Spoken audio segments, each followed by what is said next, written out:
जय श्री श्याम। आपका स्वागत है हमारे लर्निंग विद एस्पिरेंट्स पे।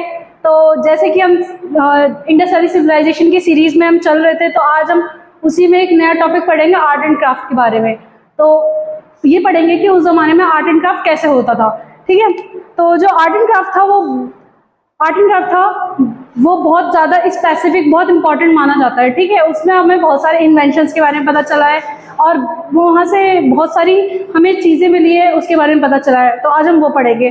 तो आर्ट एंड क्राफ्ट में जो हड़प्पन सिविलाइजेशन थी, मैंने पहले बताया था कि ब्रॉन्ज एज से जुड़ा हुआ है। ठीक है, जो इंडस वैली सिविलाइजेशन है वो ब्रॉन्ज एज से ही निकला हुआ है। ठीक है, तो आज हम पढ़ेंगे आर्ट एंड क्राफ्ट।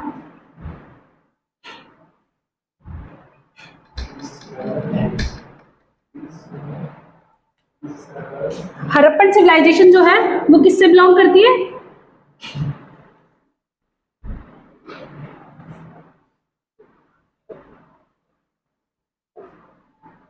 बिलोंग करती है ब्रॉन्ज एज से। अगर आपने हमारे लेक्चर्स अभी तक नहीं लिए हैं तो प्लीज प्लेलिस्ट में जाकर जरूर देखना, क्योंकि बहुत इंपॉर्टेंट होता है ये। क्योंकि आप अगर सीक्वेंस से नहीं चलोगे और बीच में से आपने कोई सा भी लेक्चर उठा के पढ़ लिया, तो वो उसमें आपका ही नुकसान है, मेरा तो नुकसान नहीं है। ठीक है, जो इंडस वैली सिविलाइजेशन है वो किससे बिलोंग करता है? ब्रॉन्ज एज से। ठीक है, तो यहाँ पे जो टूल्स होते थे वो किसके यूज किए जाते थे? कॉपर और ब्रॉन्ज के। कॉपर और ब्रॉन्ज का जो मिक्सचर होता था, मतलब एक कॉपर भी यूज करता था कहीं जगह पे, वहां पे कॉपर के बहुत सारे फिगरीन्स भी मिले हैं। ठीक है, और मोस्टली सारी चीजें बनाई जाती थी ब्रॉन्ज से। यहाँ पे आयरन का कोई भी यूज नहीं था, मैंने आपको पहले बताया था। अगर आपने लेक्चर लिया होता तो आपको पता होता। वैसे अगर आपने नहीं लिया है तो मैं प्लेलिस्ट की लिंक आपको डिस्क्रिप्शन बॉक्स में डाल दूंगी, आप जरूर जाके देखिएगा। ठीक है, और जरूर चैनल को सब्सक्राइब भी कीजिएगा। तो यहाँ पे जो टूल्स यूज करते थे वो कौन से होते थे? कॉपर के और ब्रॉन्ज के। जो ब्रॉन्ज है वो दो मेटल का एलॉय है, दो मेटल के मिक्सचर से मिलके बनता है। वो कौन सा है? कॉपर और टिन। कॉपर और टिन की मिक्सचर से मिलकर बनता है। जो हमारा कॉपर है वो कौन कौन से एरिया से आता है? राजस्थान के, ये राजस्थान के एरिया से आता है, राजस्थान से मिलता है, प्लस बलोचिस्तान से, जो पाकिस्तान में पड़ जाता है, अभी रिसेंट पाकिस्तान में है।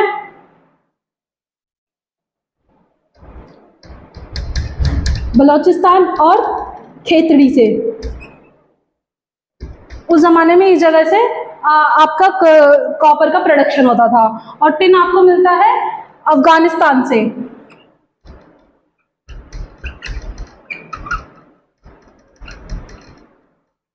ठीक है, अफगानिस्तान से मिलता है। ठीक है, अब हम यहाँ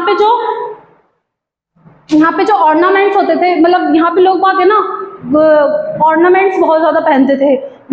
मेल हो या फीमेल हो, दोनों ही गोल्ड के बहुत ज्यादा शौकीन माने जाते थे। मतलब ये थे कि ना, मेल हो या फीमेल हो, दोनों ही, मेल फीमेल दोनों ही है ना, सोना चांदी पहना करते थे। ठीक है,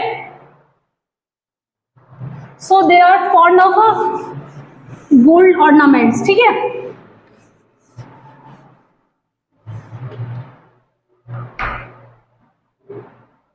हाँ एक चीज और, यहाँ पे कॉटन फैब्रिक का ज्यादा यूज होता था। जो कॉटन फैब्रिक था वो बहुत ज्यादा कॉमन था। इसको है ना अफोर्ड करना बहुत इजी था। इंडस वैली सिविलाइजेशन सबसे रिचेस्ट सिविलाइजेशन थी उस जमाने में। अपने इंडिया की सबसे रिचेस्ट सिविलाइजेशन ही वही थी, ये मान लो आप। तो कॉटन जो था,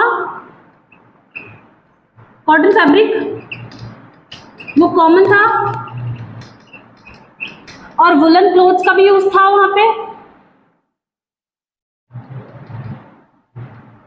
वुलन क्लोथ्स भी पहनते थे, अब पहनेंगे विंटर्स में ही।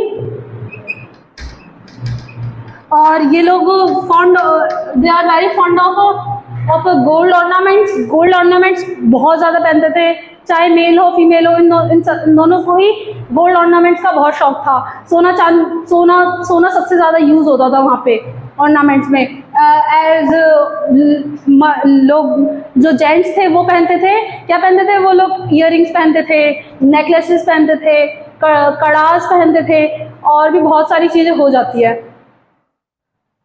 To show our prosperity show करने के लिए, रिचनेस शो करने के लिए, अपने आप को समाज में ऊंचा दिखाने के लिए, इन सब के लिए पहना करते थे और उनको पहनना पसंद था। और जो औरतें थी वो पहनती थी पायल, एंकलेट वगैरह, ये सब पहना करती थी। गोल्ड, सारी चीज़ें गोल्ड की हुआ करती थी। They are very fond of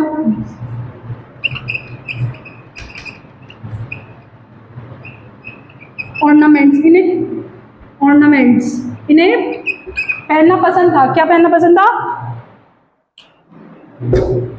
ornaments पहनना पसंद था, गहने जेवर पहनना पसंद था। मेल जो थे वो भी पहनते थे,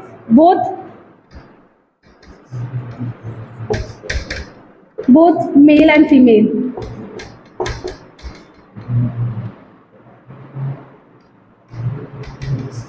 ठीक है, दोनों मेल और फीमेल को हैवी ज्वेलरीज पहनना पसंद था। जो फीमेल थी वो हैवी बैंगल्स पहनती थी, चूड़ियाँ पहनती थी, और इनका ये लोग गेम्स भी खेला करते थे।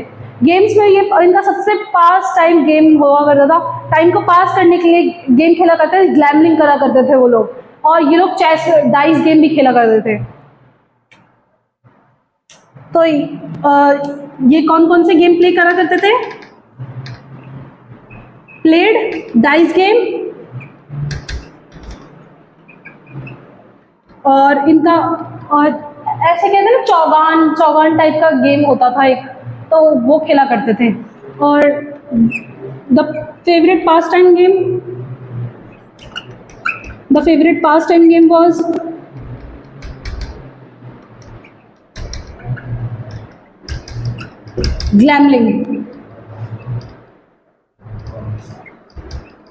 ग्लैमलिंग करा करता था। ठीक है, तो ये पास टाइम गेम हुआ करता था इनका। अब है ना, हम पढ़ेंगे कि हमें कौन सी जगह पे हमें कौन कौन से स्क्रिप्चर्स मिले हैं। यहाँ पे सील ग्रेविंग करा करते थे ये लोग। आर्ट एंड क्राफ्ट पे हम ये पढ़ेंगे, और एक डांसिंग गर्ल की हमें एक मोहनजोदाड़ो में भी देवदासी की हमें वो भी मिली है फिगरीन, ये भी पढ़ेंगे। ठीक है, ये लोग बीड्स मेकिंग करा करते थे। बीड्स मेकिंग वहाँ पे बहुत ज़्यादा इम्पॉर्टेंट मानी जाती थी। बीड्स मेकिंग भी यूज़ करा करते थे, और पोइट्री मेकिंग भी करते थे। और सबसे ज़्यादा फेमस पोइट्री कौन सी होती थी? रेड वेयर और ब्लैक वेयर पॉटरी। तो ये लोग क्या करते थे? बीड्स मेकिंग करते थे, बीड्स मेकर थे। दूसरा, ये लोग पोइट्री मेकर भी थे, पोइट्री मेकिंग भी करते थे। पोइट्री व्हील्स का यूज करा करते। पोइट्री व्हील जो थी वो बहुत ज्यादा यूज में थी। ये लोग है ना सबसे ज्यादा रेड और ब्लैक वेयर की पोइट्री बनाते थे। बहुत बड़े बड़े बर्तन सब किस में बनते थे? रेड वेयर और ब्लैक वेयर में।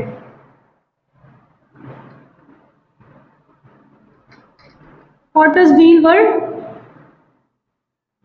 इन यूज। कौन से थे वो? रेड और ब्लैक, बहुत ज्यादा फेमस थे।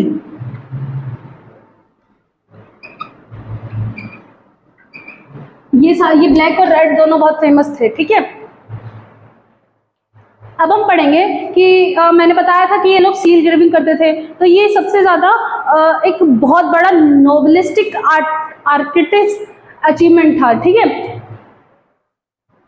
ये बहुत बड़ा अचीवमेंट था उस टाइम, उस जमाने में।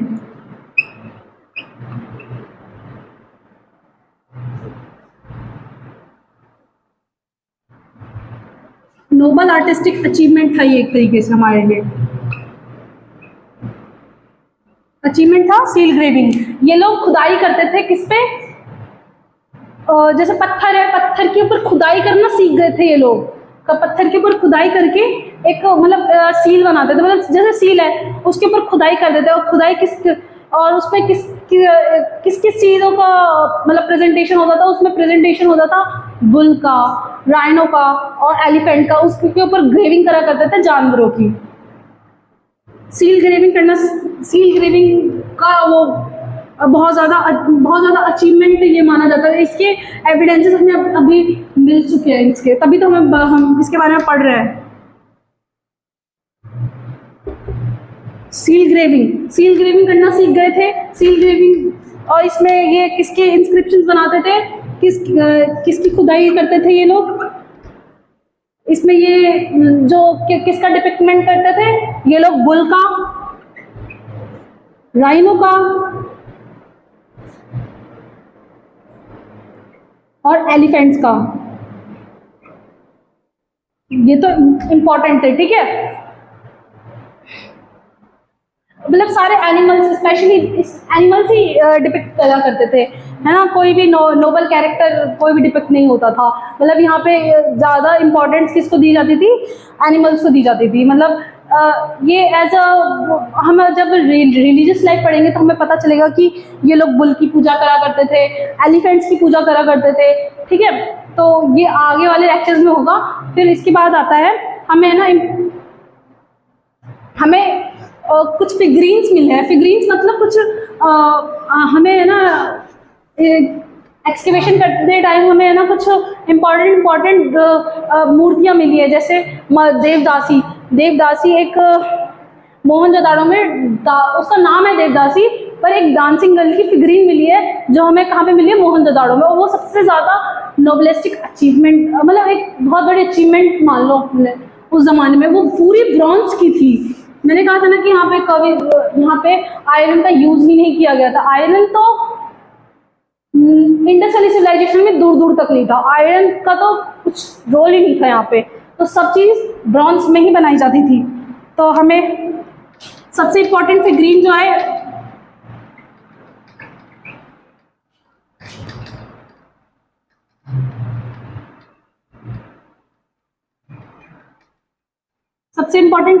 वो कौन सा है, ब्रॉन्ज डांसिंग गर्ल।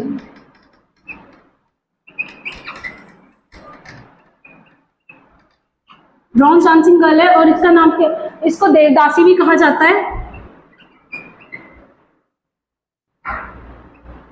और ये हमें मिली है मोहनजोदाड़ो में।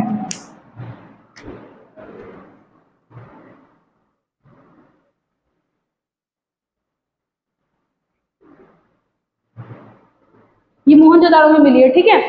और यहाँ पे चिल्ड्रंस, बच्चों के खेलने के लिए भी तो आर्ट एंड क्राफ्ट होते होंगे ना। तो बच्चों के लिए यहाँ पे टेराकोटा एक कला है। टेराकोटा के टॉयज बनाए जाते थे। तो चिल्ड्रंस के प्ले करने के लिए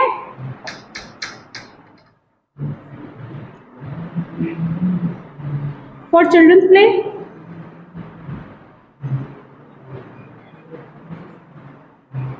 जो टॉयज बनते थे, toys was made up of terracotta. आजकल टेराकोटा की जो आर्किटेक्चर है वो बहुत ज़्यादा फेमस है। तो जो टेराकोटा है वो सबसे ज़्यादा मोस्ट इम्पॉर्टेंटली यूज़ किया जाता था for development of children's toys वगैरह, ठीक है। तो अगर आपको ये लेक्चर अच्छा लगा हो तो थैंक यू, और प्लीज़ चैनल को लाइक, सब्सक्राइब और शेयर ज़रूर कीजिएगा।